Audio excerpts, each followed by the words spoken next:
Hola, ¿cómo están? Soy Elisa Herbayán Y yo soy José Utreras, también conocido como Planeta Errante. y les damos la bienvenida a Jugo de Ciencia, un podcast de dos astrónomos que hablan de cualquier cosa de ciencia. Y Elis, voy a partir preguntándote si alguna vez, cuando científica, te equivocaste al usar unidades de medida para calcular algo y no te dio nunca. ¿Alguna vez? Así como una sola vez. Yo creo que varias veces. Varias Varias veces. veces me pasó. Sí, es como uno de los, cuando no te resulta algo, es una de las primeras Sí, cosas que uno tiene que revisar. que uno Al menos revisa, eso sí. creo yo. Sí, eso pasa. Cuando te da 10 y te tiene que dar 100.000, seguramente es porque te equivocaste en las unidades. O sea, Eso me pasó ojalá. varias veces también. Ah, claro, sí, porque si es otra cosa, se vuelve más complicado. Sí, por eso también cuando uno hace sus códigos, tiene que ser súper ordenado con toda esa parte inicial de las unidades y todo para que sea fácil como de chequear. Porque si Ujú. uno mete todo como dentro de unas fórmulas gigantes, es muy difícil saber qué es lo que está pasando. Sí, yo recuerdo una vez durante una prueba, todos pensábamos que estaba pasando algo raro en un ejercicio que teníamos que resolver, donde teníamos que calcular la velocidad del viento en un planeta. Y a todos nos daba que el viento se movía más rápido que la velocidad de la luz. Mm. Así que después preguntamos si es que había un problema en el enunciado del problema, y ese era el problema. El profesor se había equivocado al escribir las unidades en el Ah, problema. él se había equivocado. No, yo me acuerdo de un curso que tomé, creo que ya lo he hablado alguna vez en el podcast, pero era la primera vez que con imágenes tenía que estimar masas, como imágenes de polvo, y nos daba que la estrella tenía como 1000 veces la masa del Sol, o algo así. Y era Un como... descubrimiento impactante, récord. Íbamos derechito para el Nobel, si no hubiese sido porque teníamos un error de unidades. Pucha. Sí, a ver, ¿y a quién le pasó eso? Porque me imagino que esta pregunta viene por algo. Ah, ya. No era. Aquí no vamos a mencionar quién cometió esos errores aquí. Vamos a hablar de otros Vamos a errores. hablar de otros errores. Sí, vamos a hablar de chascarros. O tal vez no chascarros, pero errores, fraudes. Sí, yo creo que hay que empezar a cambiarle el título al Sí, episodio. tal vez hay que cambiarle Sí. el título al episodio de ahora. Le vamos a poner chascarros de tal. Y otra cosa. Chascarros y otros varios. Sí. Y esta vez les traemos 4 historias, así que les vamos a contar 2 cada uno. A ver, José, tú vas a partir. Yo voy a partir con una que contamos, o que conté, en el episodio del fin del mundo, pero sin mucho detalle, que de verdad quería dedicarle más tiempo a esta historia, porque al menos a mí me gusta mucho. A ver, cuéntanos.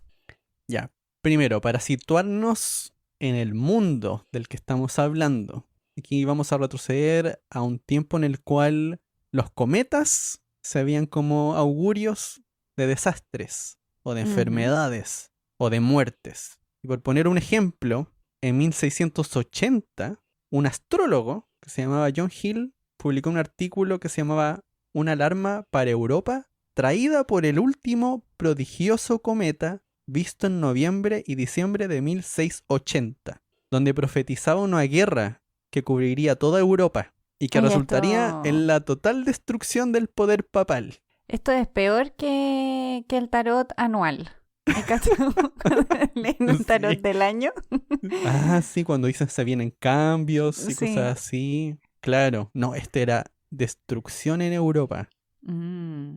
total, traída por un cometa que se había visto ese año. Y las personas del mundo, digamos, tal vez un poco más de la ciencia, que estaban alejadas de esta área como más de predicciones, que en Ujú. realidad lo que trataban de buscar eran predicciones sistemáticas a las cosas que estaban viendo, estaban confiando en un experimento que en realidad era una observación, que era la predicción de Edmund Halley. Porque Edmund Halley fue al final, digamos, para la mayoría de la gente, la persona que dijo los cometas son rocas que orbitan al Sol y vuelven después de cierto tiempo, porque están en Ujú. una órbita alrededor del Sol. Y algunos científicos, como Jerome Lalande, que es el protagonista de esta historia, estaban esperando a que volviera ese cometa, que es el cometa Halley, como para terminar con las supersticiones de las personas. Y eso ocurrió en 1758, entre 1758 y 1759. Cuando vuelve el cometa Halley, ya hay científicos como Lalande dicen, triunfamos sobre la superstición y con esto mostramos que los cometas no son cosas mágicas que van a traer destrucción, son solamente algo más que está en el sistema solar.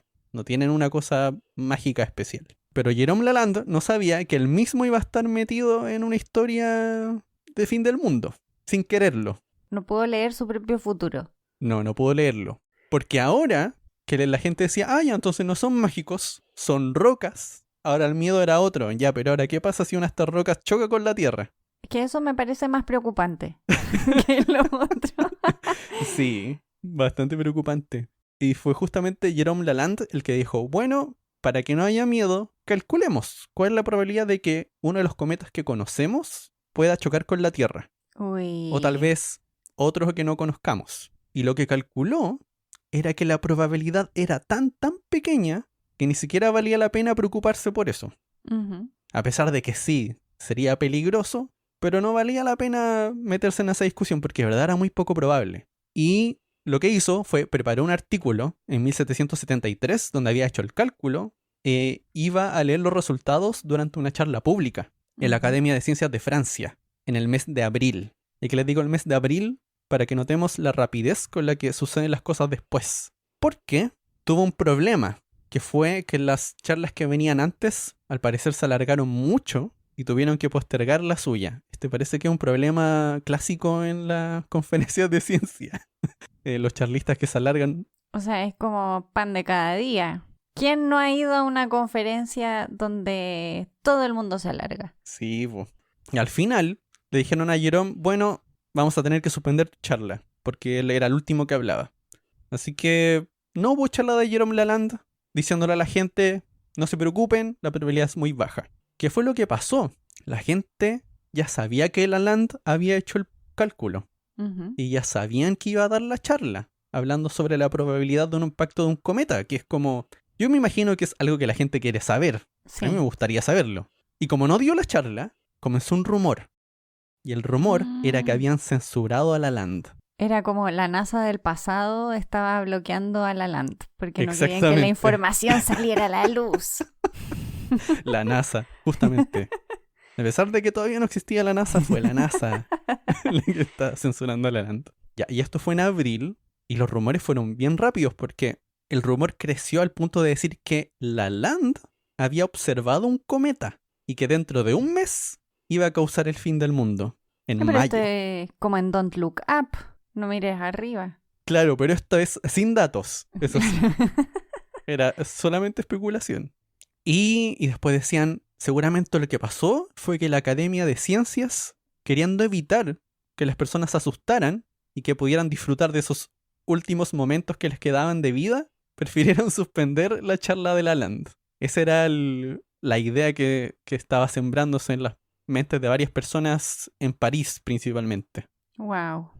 Y así de a poco, sin quererlo, Lalande se transformó en un profeta del apocalipsis. ¡Qué horrible! ¿Y él intentó hacer algo como para parar los rumores? En primer lugar, el 7 de mayo, en la revista Gazette, resumieron los resultados de Lalande. O sea, mostraron cuáles eran las cosas que iba a mostrar Lalande en la charla pública. Y que era que la probabilidad de colisión era muy pequeña, que era imposible asignar una fecha de colisión, como lo estaban haciendo, y que recién el próximo cometa visible iba a pasar en 18 años. O sea, no había cometa en un mes. Eso estaba claro. Y ese otro cometa que venía en 18 años iba a pasar muy lejos. Así que tampoco era algo para preocuparse. Pero eso no tuvo ningún efecto sobre la población.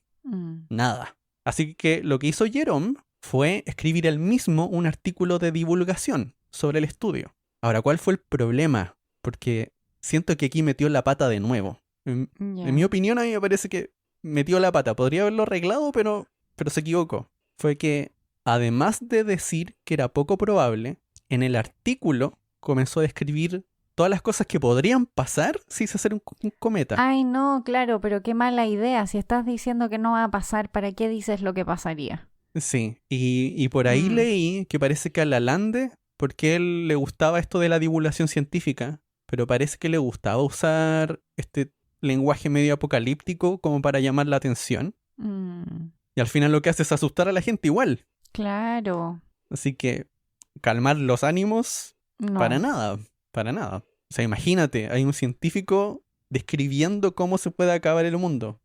No. Sí, mala idea. Eso es Mala lo que la idea. gente se va a acordar, no de la probabilidad. Además, ¿quién sabe lo que es una probabilidad? Para empezar. Sí, po, cierto. Y el miedo ya llegaba a tal punto que las personas le estaban pidiendo al arzobispado que organizara varios días para rezar, para evitar que se acabara el mundo. Y parece que el arzobispo iba a hacerlo, pero lo contacta la Academia de Ciencias de Francia. Y le piden por favor que no lo haga porque iban a hacer el ridículo frente a Europa. Si es que lo hacían. Y también habían otras personas que estaban molestas con Lalande por avisarles a última hora que se iba a acabar el mundo. Recordemos, Lalande no dijo eso. No. Pero habían personas que seguían con la idea de que Lalande Qué horrible. había visto un cometa. Qué horrible. La prensa. Sí, así que habían personas que se estaban escapando a las montañas por si venía una inundación, ese tipo de cosas. Y también, esta era la otra cosa que me llamó mucho la atención, era que surgieron varios charlatanes que se aprovecharon del miedo y comenzaron a vender puestos para el paraíso. Qué horrible. Bueno, ¿y qué pasó? No pasó nada. No, po.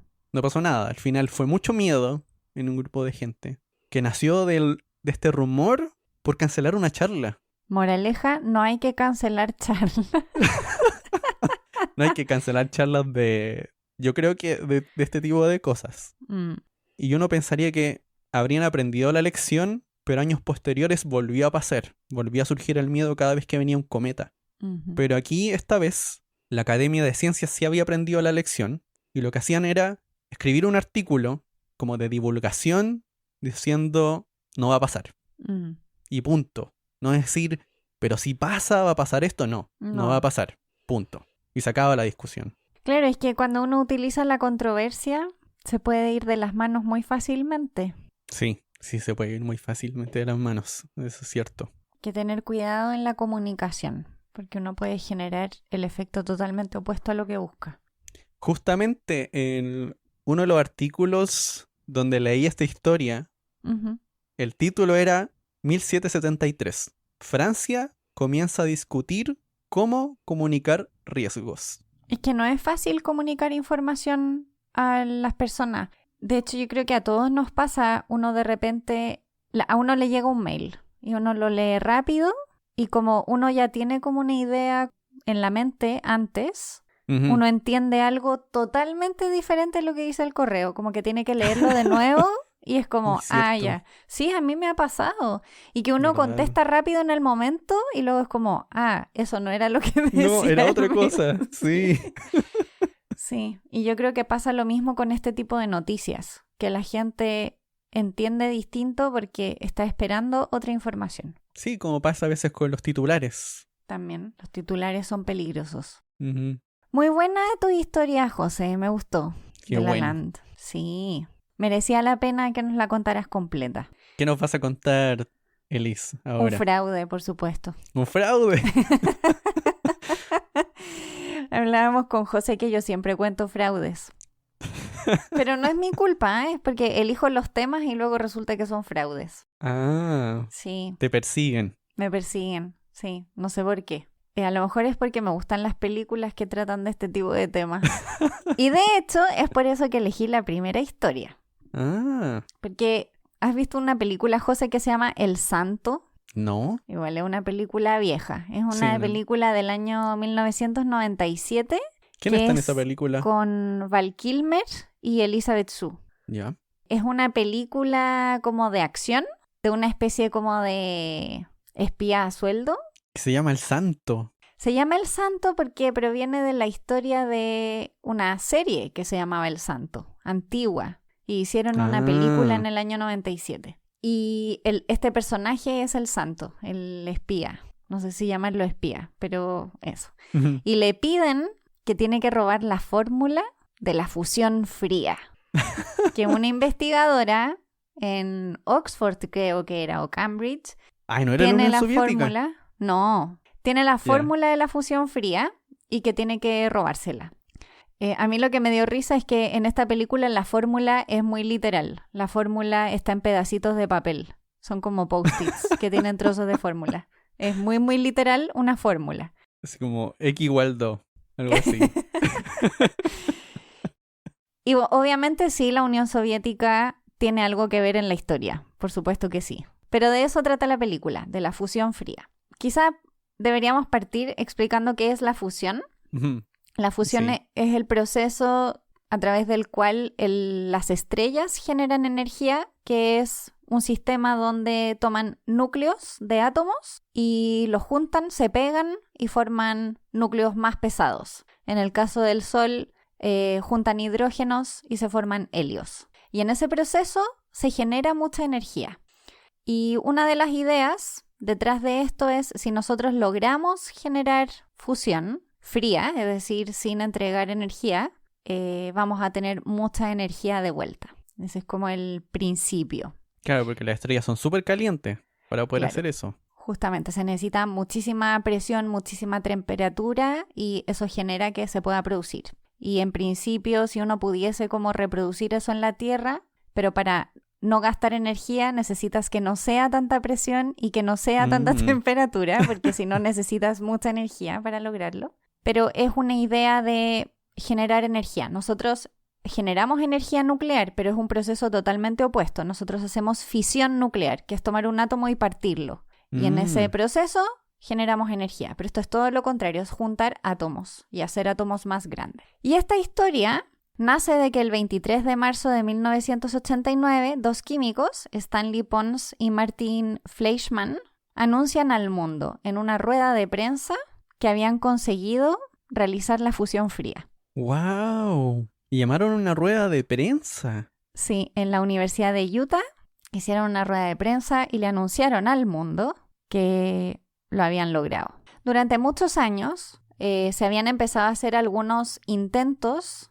de fusión fría, pero no se había logrado nada, en realidad. Y fue a comienzo de los años 80 que Martin Fleischmann empieza de nuevo a reflotar esta idea de fusión fría y habla con su amigo Stanley Pons y deciden empezar a trabajar en un sistema. Ellos aseguran que se puede hacer con un sistema muy simple, obvio, pero si no, no sería fusión fría, sería otro Así tipo como en de la sistema. casa, en Sí, el garage. básicamente era una especie como de barra de paladio Ya. que estaba en agua pesada, ¿sí? Que en vez de ser, el agua pesada en vez de ser H2O, es con deuterio, ¿sí? Ujú. Que es como una variación de hidrógeno, por decirlo así. Y con electrólisis se generaba fusión. Con Era eso. electrólisis. Sí.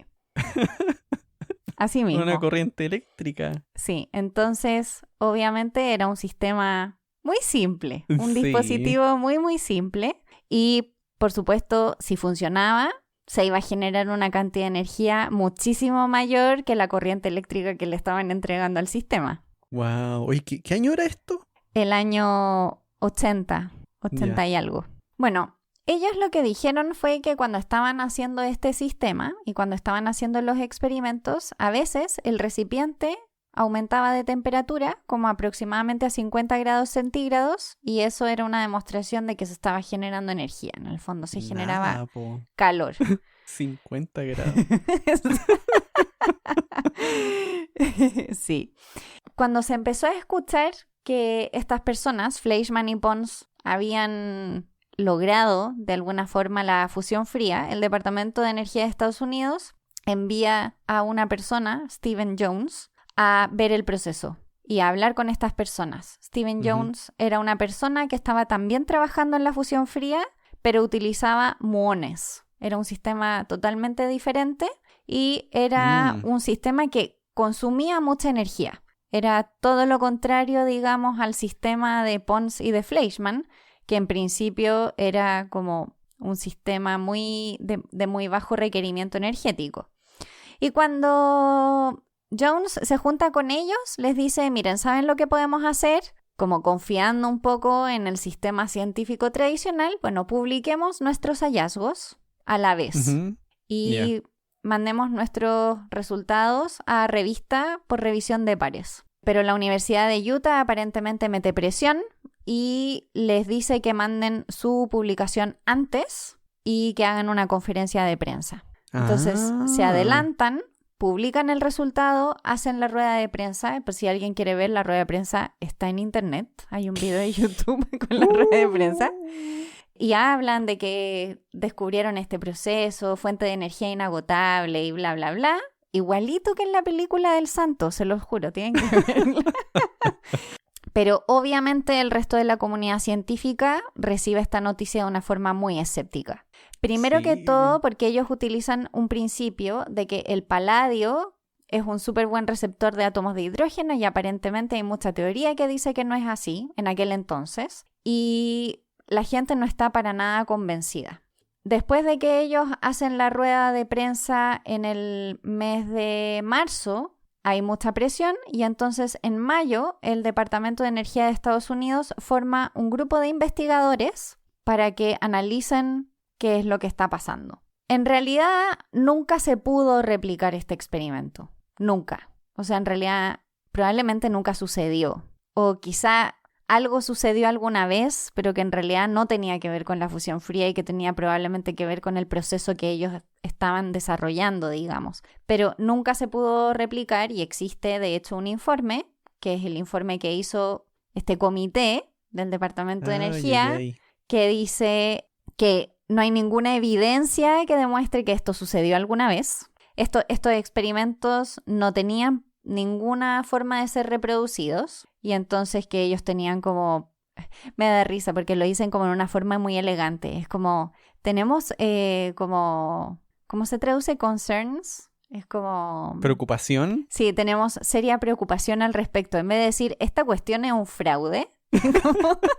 Nos preocupa. Claro, es como, tenemos preocupación. Y ellos lo que concluyen es que no se financie investigación de este tipo, a no ser que sea financiamiento muy pequeño. Eso igual me llamó la atención, como que no cierran la puerta a seguir investigando, pero sí hablan de que no se les entregue grandes cantidades de dinero para hacer estas cosas que, según ellos, no tenían mucho sentido. Así que ahí quedó. Pero yo diría que uno de los mayores problemas de esto es que cuando hay grupos que generan este tipo de escepticismo en la comunidad, hay líneas de investigación completas que mueren o que empiezan a ser vistas como parias, como sí, cierto, por sus pares. Y hoy en día existen personas que intentan realizar energía de fusión, ya no lo llaman fusión fría, como leyendo me di cuenta de que la fusión fría tiene como una característica particular y otros tipos de fusión no son llamados fusión fría y capaz que tenga que ver con esta historia, digamos, como intentar desligarse. Esto es de mi total cosecha, pero me da la sensación que puede ir por ahí. Pero sí existen grupos que intentan realizar este tipo de experimentos, intentan básicamente realizar fusión en la Tierra que entregue más energía de la que se le entrega al sistema. O sea, básicamente que salgas ganando algo de energía. Y hay gente que lo está intentando y capaz que lo logremos algún día, pero claramente no con este tipo de sistemas. Sí, porque los experimentos de ahora de fusión son unas cosas gigantescas. Sí, justamente. ¿Sabes qué me recordó esto? ¿Sabes que nunca lo había asociado? Mr. Fusión. ¿Qué es eso? Mr. Fusión era la tecnología en Volver al Futuro para impulsar el DeLorean. Tienes razón. Cuando volaba. ¿Eso era fusión fría? Sí, pues era fusión fría. Sí, era fusión fría. Es que ahora me acabo de dar cuenta. Claro, lo que dice José es cierto, como en las películas siempre muestran la fusión fría como una cosa media mágica. Y claro, lo que nosotros estamos intentando hacer en la Tierra son unos experimentos gigantescos con unos campos magnéticos enormes y unas presiones y temperaturas enormes para intentar replicar básicamente dentro de lo posible lo que hace el Sol e intentar generar energía. Es otra cosa. Bueno, en todo caso, hay que decir que nunca se supo si Fleischmann y Pons fueron unos chantas o si pasó algo. O si se habían equivocado honestamente. Sí. Nunca lo sabremos. O sea, a lo mejor no alguien lo sabe. Fraude, yo no lo pude saber. O sea, ya, José, pero cuando uno descubre algo así, lo repite hartas veces. Bueno, sí, uno se espera. Moraleja, repitan sus experimentos más de una vez para saber que de Y en verdad otro están lugar haciendo lo que creen. también. Y ojalá que lo haga otra persona. Sí. De Ay, qué hecho, buena decía historia. alguien, como leyendo las historias, alguien decía como, si tu experimento solo funciona un día de la semana y no otro, es que quizás hay un problema con tu experimento. Muy buena historia. Ahora yo creo que es momento de una pausa para después volver con la segunda ronda.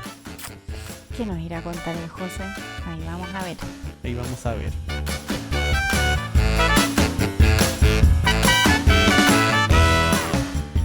¿Sabías que en 1868 Edward Drinker Cope cometió un error que lo persiguió por el resto de su carrera? Sucedió al reconstruir de forma incorrecta el esqueleto de un dinosaurio llamado Elasmosaurus, colocando el cráneo al final de su cola. Lamentablemente su rival Othniel Marsh recurrentemente recordó este episodio para burlarse de Edward.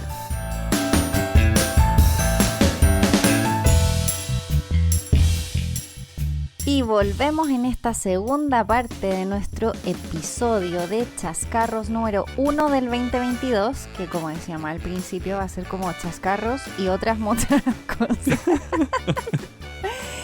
Y a ver, José, ¿con qué nos vas a sorprender después del break? Sí, esta historia creo que es un poco rara. Está como entre chascarro y descubrimiento accidental, porque es algo que debió haber salido mal y no salió mal. Ya, sabes que no tengo idea. No entiendo esta cosa de salió mal, pero no salió mal, pero... Es como cuando uno se equivoca 2 veces, yo creo. Tal vez va por ahí. Es como sumando por acá y restando por allá, al final funciona.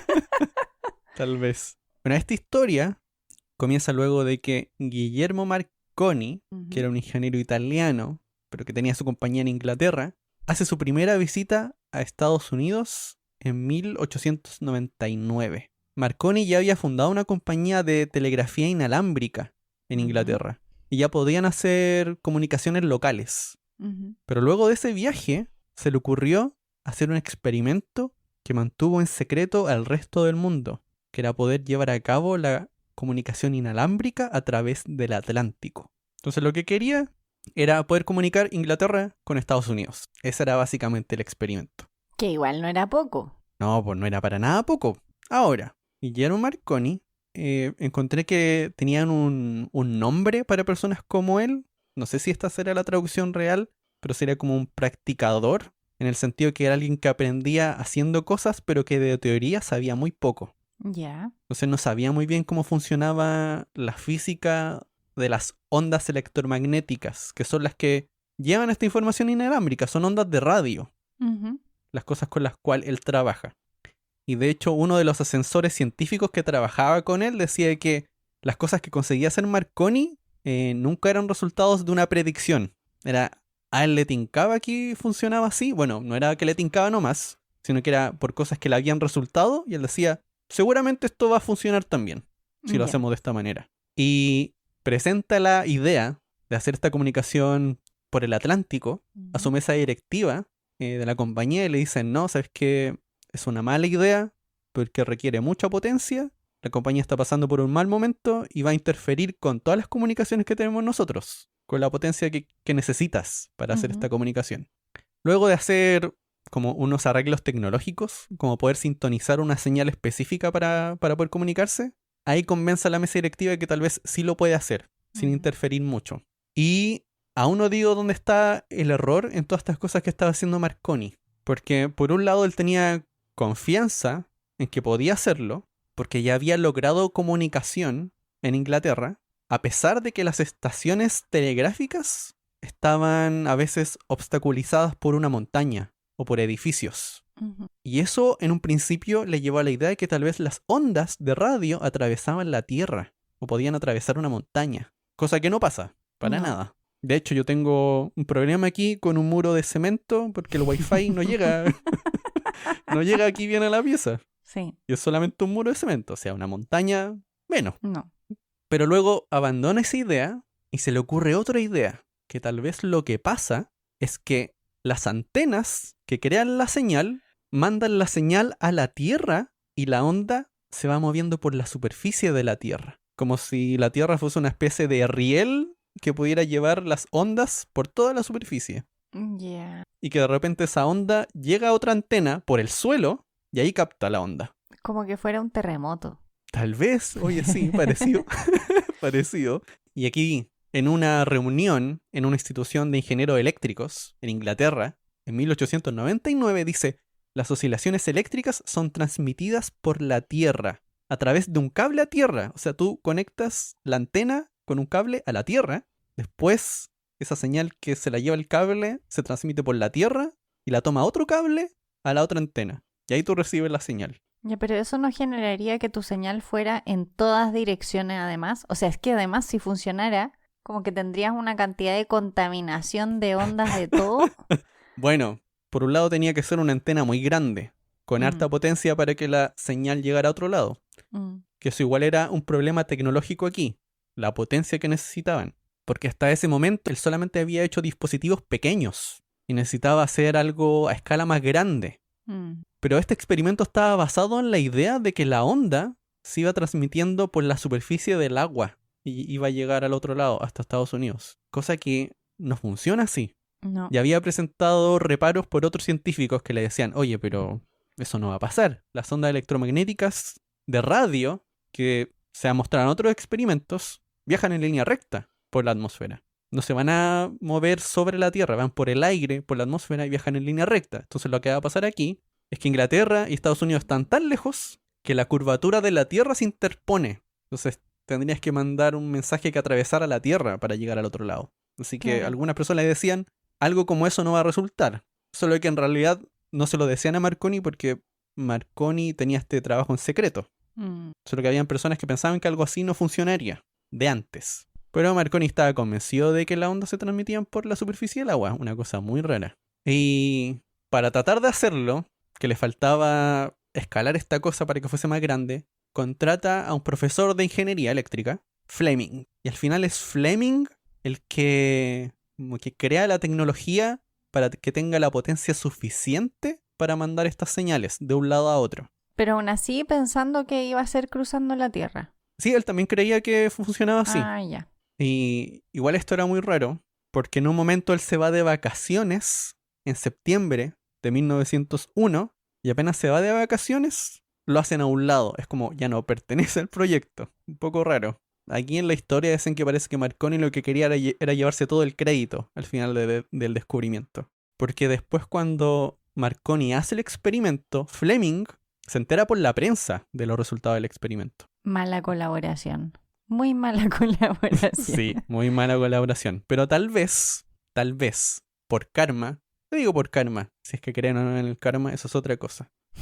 Pero le pasó que justo días después que Fleming se va de vacaciones y Marconi lo saca por completo aquí del proyecto, una tormenta destruye una de las antenas que estaba construyendo Marconi. Y eso empeora un poquito el experimento porque lo que él quería hacer era establecer una comunicación dual entre Estados Unidos e Inglaterra, como enviar y recibir señales desde ambos lados. Y luego de este desastre con esta tormenta que destruyó una antena, todo lo que podía hacer era enviar señales para un lado y recibir en el otro.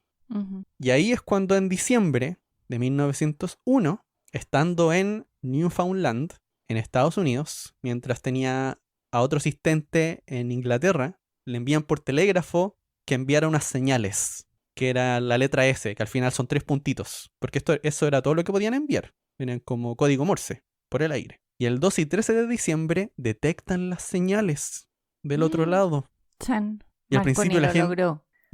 Y algunas personas estaban como... O sea, sí, parece que lo logró, parece que es verdad, pero ¿y cómo lo hizo? Había unas personas que de verdad no tenían ni idea. Y también habían otros científicos e ingenieros que decían, no, pues está bien, pues es esta onda que se transmite por la superficie de la Tierra y que llega a la antena. No hay nada que discutir aquí. Y por supuesto después, a partir de este experimento, bueno, en realidad no a partir de este experimento, ya habían otras personas que estaban pensando que seguramente en la atmósfera, en lo más alto, había una capa que estaba completamente ionizada. Y esa capa, que se llama ionosfera, ahora, o por lo menos una de esas partes de la ionosfera, devolvería las ondas de radio que van hacia arriba, hacia abajo. Y que es eso al final lo que hace que una onda llegue más lejos. Es la ionosfera. O sea, la onda va por arriba no va por la superficie. Y lo curioso es que Marconi ganó un Nobel por hacer esto, en 1909.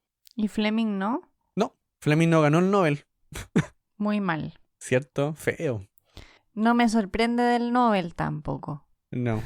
Y la cosa es que él recibe el premio en 1909.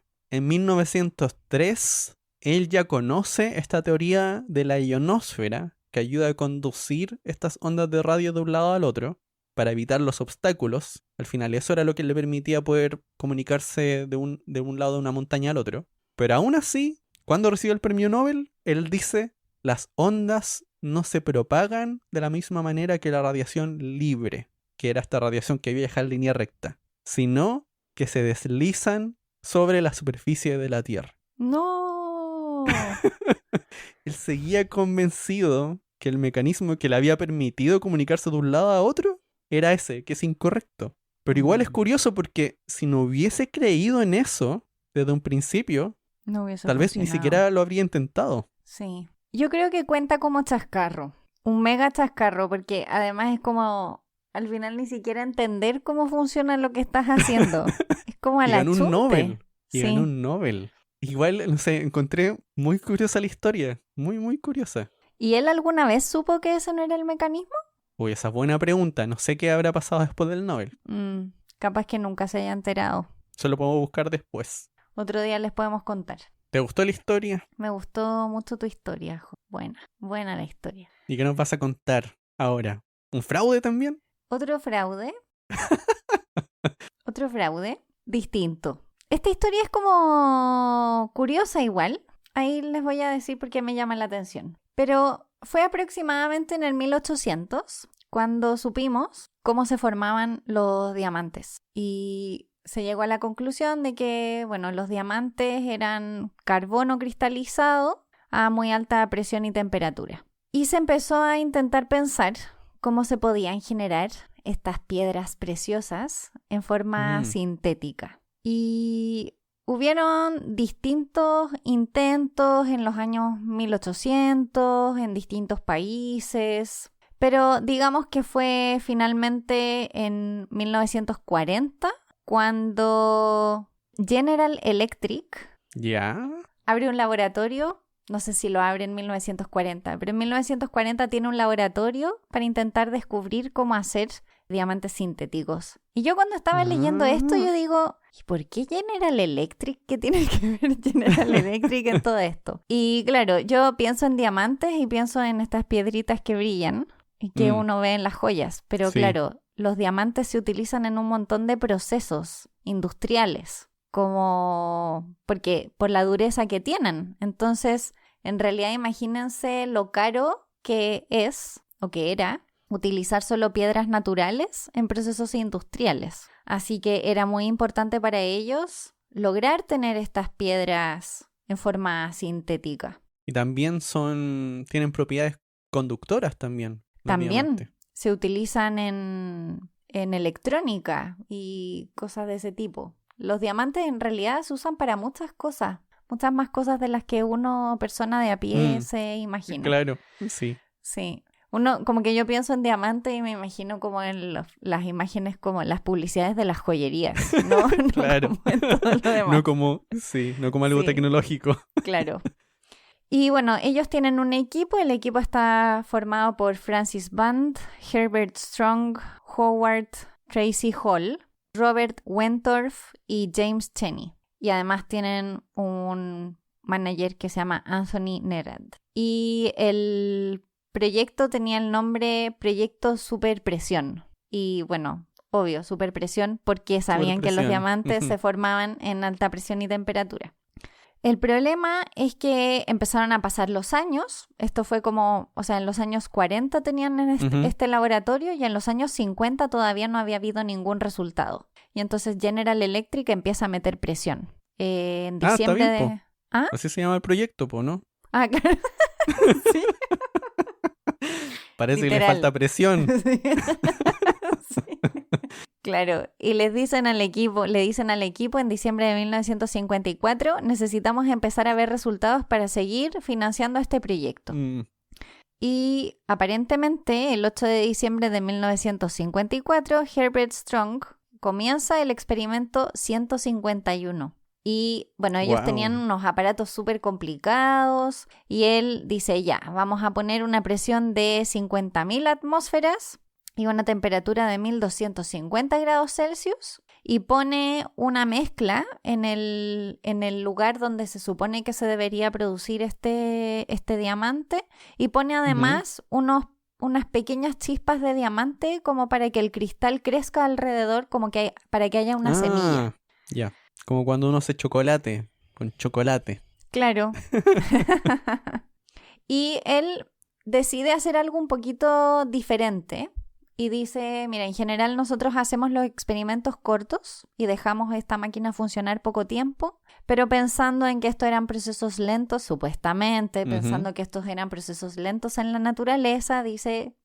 Igual me dio risa esto cuando lo leí, porque son procesos lentos en la naturaleza, entonces en vez de dejarlo minutos, dejémoslo toda la noche. Yo pensé que iban a decir dejarlo 6 meses. Una semana, un año. Claro. Ya, pero bueno, lo dejó más tiempo. Y aparentemente, cuando al otro día va a ver el resultado, se da cuenta de que hay una especie de cosa, como algo se produjo en el aparato, ¿sí? Y lo manda al laboratorio y le dicen que en realidad es muy duro y que no lo pueden pulir. Y entonces, si no se puede pulir por lo duro que es porque probablemente es un diamante. Y supuestamente le hicieron unos exámenes a la piedra y efectivamente dijeron es un diamante. Y también, por otro lado, el 16 de diciembre de 1954, Hall hace un experimento similar, por su lado, utilizando una máquina muy vieja que se llamaba cinta de presión, creo que se llamaba así, cinta de presión, si no me equivoco. Pero era una máquina que se usaba para otras cosas. Bueno, también pone unas semillas para que se produzca el cristal y él utiliza el aparato y pone 1600 grados centígrados y 100.000 atmósferas de presión. Y deja esto funcionar 38 minutos. Y cuando termina, se da cuenta de que se ha producido un diamante. ¿Un diamante? Dice que vio algo brillar y que como que se puso súper nervioso y que no sabía muy bien qué hacer y se dio cuenta de que había hecho un diamante sintético. Y igual esto era como raro porque llevaban muchos años intentando hacer diamantes sintéticos. Y salió muy rápido. Y en 2 semanas tenían 2 métodos para hacer diamantes sintéticos, no solo uno, 2. O sea, entonces, de verdad la presión había aumentado. Sí, pues la presión había funcionado y habían puesto más presión en las máquinas y entonces tenían 2 diseños de experimento. Y la pregunta era, ¿cuál método es el que funciona y cuál método es el que deberíamos usar? Y para empezar, intentaron reproducir el experimento de Strong y nunca pudieron. Nunca funcionó. No se sabe. No se sabe en realidad qué fue lo que sucedió. No se sabe si no sucedió nada y sencillamente entregó un diamante como diciendo esto fue lo que salió de acá y era un diamante que tenía de antes. Pero nunca se pudo hacer. Pero en cambio, Hall sí pudo reproducir su experimento y sí funcionaba. Durante varias semanas se utilizaron distintas repeticiones, distintos experimentos. Sacaron a Hall incluso del edificio, así como ya, intentemos hacer esto sin él. Intentaron distintas combinaciones de temperatura, de presión y efectivamente funcionaba. El experimento funcionaba. ¿Funciona? El problema de todo es que General Electric se deshizo de Hall. ¿Qué? Espérate. Entonces el chascarro no era hacer el diamante. Primero tenían un fraude de por medio y después como que le entregaron, o sea, le subieron el salario de $10,000 a $11,000 por un año y después le dieron $10 en una especie como de cuenta de ahorros. Así como, gracias. Y finalmente, bueno, en realidad ellos no se deshicieron de él. Él se fue porque se sintió como pasado a llevar. Él había hecho este gran descubrimiento que iba a entregar millones de dólares a la compañía y en realidad nadie lo había apreciado y no lo pescaban. Entonces se fue a una universidad en el año 1955, donde obviamente abrió un nuevo laboratorio de diamantes sintéticos y creó una empresa que se convirtió en la empresa competidora de General Electric, por supuesto.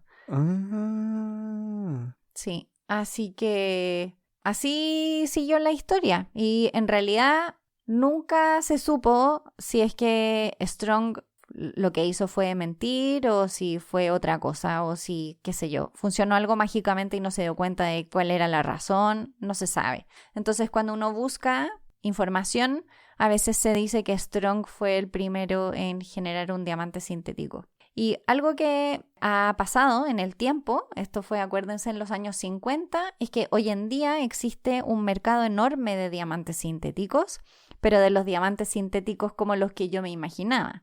Anillos con diamantes, digamos, o aros con diamantes. Aparentemente todos esos primeros diamantes sintéticos tenían la dureza de un diamante, pero eran feos, digamos, visualmente, ¿sí?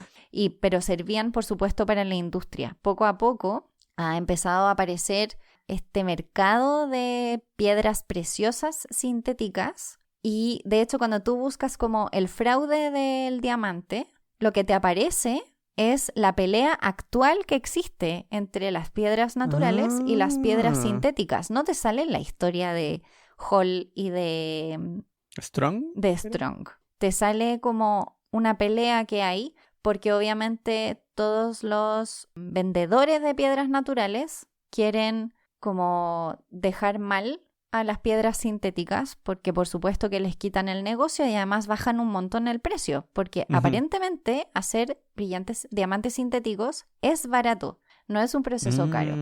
Entonces se puede bajar muchísimo el precio de las piedras y sabemos que el precio de los diamantes está controlado como por los productores. Así que, sí. Algo que no mencioné es que mis dos historias, las dos, tienen publicaciones en Nature de fraudes, de mentiras. El de Strong está en Nature. Es que ellos escribieron un paper todos juntos sobre diamantes sintéticos antes de que funcionara. Tengo entendido, porque a todo esto quise buscarlo, no lo pude ver, intenté verlo en Sci-Hub, pero Sci-Hub no tiene papers tan viejos, entonces no lo pude. No, pero mira, no, pero lo estoy viendo, es posterior, así que debe haber sido como el que sí funcionaba. Sí, es posterior la fecha de publicación al descubrimiento de Hall, así que debe haber sido el que funcionaba. Pero sí está Strong como coautor. Y el otro sí está publicado por los fraudulentos de la fusión fría. Ahí, miren, si alguien sabe cómo leer estos papers no súper viejos, hay papers mucho más viejos que esto, pero papers antiguos, quizá no debería preguntar esto. No estoy preguntando nada, porque esto es completamente ilícito. No dije nada, no dije nada.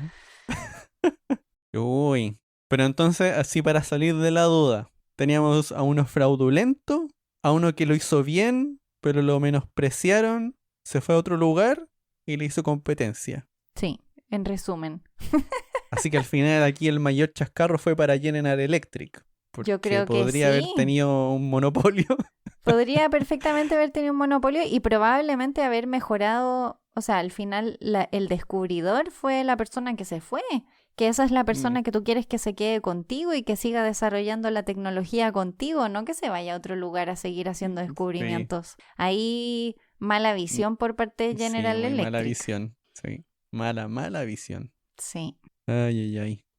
Así que así pasó con los diamantes. Sí, así con ¿sabes qué me acordé? Chascarros varios. Me acordé de estas noticias que de repente dicen se descubre un planeta hecho de diamante o que llueve diamante en los planetas gigantes. Ahí alguien podría crear un fraude también. ¿En qué cosa? Que uno podría crear un fraude y también con eso. Diciéndole, le mandamos un boleto para que viaje al planeta hecho de diamante. De hecho. O no sé. Una estafa así, pero con todo. Sí, es que me acordé de este lugar, que había una página en internet donde vendían estrellas. Sí, Y le pasaban a la gente un efectivamente. papelito donde decía, a usted le pertenece esta estrella. Podrías decir, a lo con planeta, a usted le pertenece este planeta que está hecho de diamantes. Bueno, es María Teresa Ruiz, ¿no? Que dice que las enanas blancas son diamantes, los diamantes del universo. Porque Mm. son carbón a muy alta presión y temperatura. Igual tiene un punto, ¿ah? Capaz que uno Uy, puede eso me ahí... recordó algo. Hoy no puedo decirlo. ¡Ah! No puedo decirlo. No puedes decirlo. No, es que No era es para spoiler. todo público. No, es que es spoiler, entonces no puedo decirlo. Ah, nada Spoiler de de una spoilers. película. Sí. Ya. Yo igual siempre spoileo las películas. Y las series y todo. Es que una película relativamente nueva, es el problema. Ya, entonces no. Más adelante. Qué buenas historias. Tuvieron buenas, sí es verdad. Sí, me gustan estos episodios, estas historias raras. Son entretenidos y nosotros sabemos que a ustedes también les gustan porque siempre nos lo dicen. Sí, sí, esto tal vez un poco es como la parte de copucha del podcast, además. Sí, po. El pelambre. Puro El pelambre pelambre. científico. Ay, muy bien.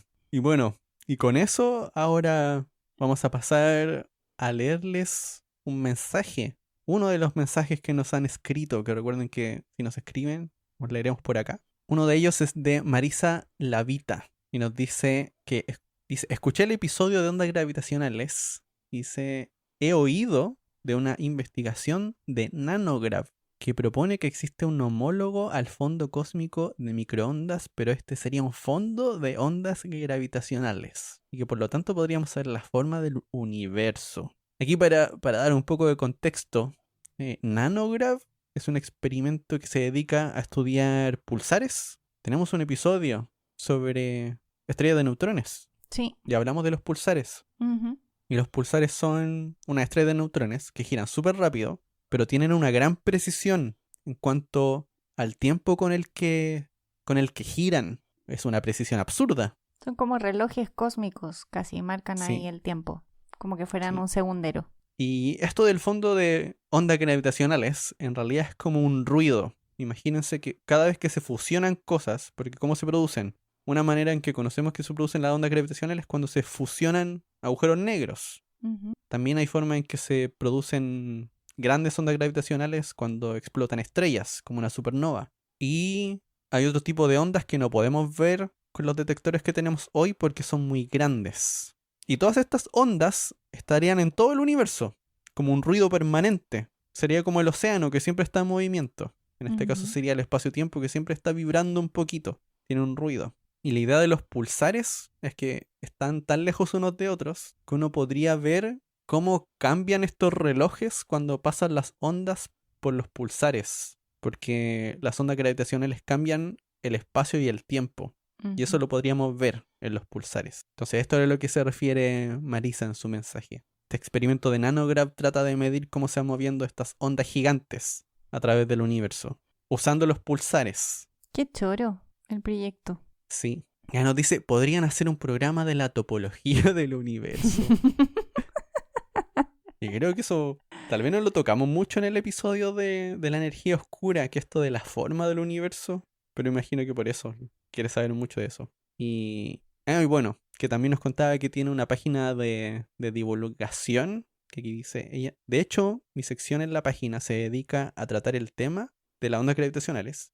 Página que se llama El Lavinet, ella se llama Lavita. Y que en una parte habla sobre la topología del universo, sobre la geometría, la forma, si es que es plano, si es que es una esfera, ese tipo de cosas. Ese es el mensaje de Marisa Lavita, que siempre nos escribe varias veces, por eso quería leer el mensaje. Sí, y nosotros, o sea, yo en particular uso mucho la analogía de el universo esférico para explicar la expansión, por ejemplo, cuando las galaxias se alejan unas de otras o el espacio crece entre las galaxias. Pero claro, a veces es una mala analogía porque las personas luego se imaginan que el universo es siempre así, pero en realidad el universo, hasta donde sabemos, no sería como una Mm. esfera. Pero el tema de la forma del universo es un tema complicado. Complicado. Complicado. Sí. En todo caso, muchas gracias por tu mensaje. Sí, también gracias también por escribirnos. Porque cada vez que sale un episodio, Marisa comenta. Cada vez que sale un episodio, lo comenta. Es como, sale el episodio y lo escucha. A la hora después, dice, muy bueno el episodio. Bueno, muchas gracias por los mensajes así porque nos animan a seguir. Nos Sí. animan también los días que no estamos tan animados para grabar. Y luego nos juntamos con el José y nos reímos un montón mientras grabamos, así que siempre nos hace bien. Sí. Y eso, ya, y con ese mensaje, aquí ya damos finalizado el episodio y les recordamos que nos pueden ayudar en Patreon. Por favor, ayúdennos. Por favor. Como No, que va suena como cambiando una... el tono. Así, Por favor. voy a poner a llorar ahora. No. Pero si nos quieren ayudar, vayan a Patreon. Ahí nos pueden ayudar directamente para que sigamos y el podcast se acabe mejor. Así que si nos quieren ayudar, vayan a patreon.com/jugo de ciencia. Y recuerden que si quieren ponerse en contacto con nosotros, como por ejemplo en este caso, pueden seguirnos como en Marisa. redes. Claro, pueden seguirnos en redes sociales. Somos Jugo de Ciencia en Twitter, Instagram y Facebook. Y también nos pueden escribir a jugodeciencia@gmail.com. Y ya saben que José es el que lleva la mensajería del podcast, pero siempre luego me manda ahí pantallazos de los mensajes que ustedes van mandando. Así que ojalá que nos escriban y esperamos que este capítulo les haya gustado mucho y nos vemos en el próximo. Chao, chao. Chao.